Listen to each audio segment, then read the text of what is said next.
We have now arrived at St. Parsgatan, which was first built in the 19th century. This was the cemetery in the Middle Ages. It was surrounded by a high wall with 7 entrances. Beneath the black iron railing, which you see to the right, the remains of the wall are still to be found. On both sides of the cemetery wall, one has found the remains of medieval buildings during archaeological excavations. At the end of the Middle Ages, the large stone house stood very close to this spot, the cathedral's chapter, found directly under the gravel. It would have accommodated 20 priests. The house was built facing the cemetery wall. One cellar room had windows through the wall, facing out onto the hollow, which you can see on the other side of the railings. Before the house with the window was found, one believed that the hollow was a fish pond.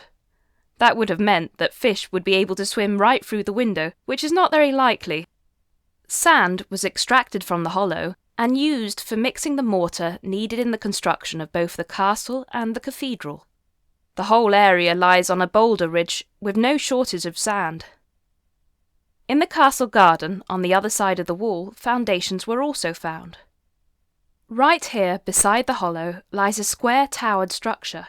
But maybe most exciting are the house foundations that lie perfectly below the turf, with paths that lead into the park. Foundations have been dated to the 12th century. That means that it was founded at the same time as the older cathedral, which lay here before the present extensive church building began. The pavement you see in front of you is a modern copy. On the left side of the map is a drawing of a labyrinth that was found on an 18th century map. The age is unknown. Now we will go on to the cathedral's main entrance.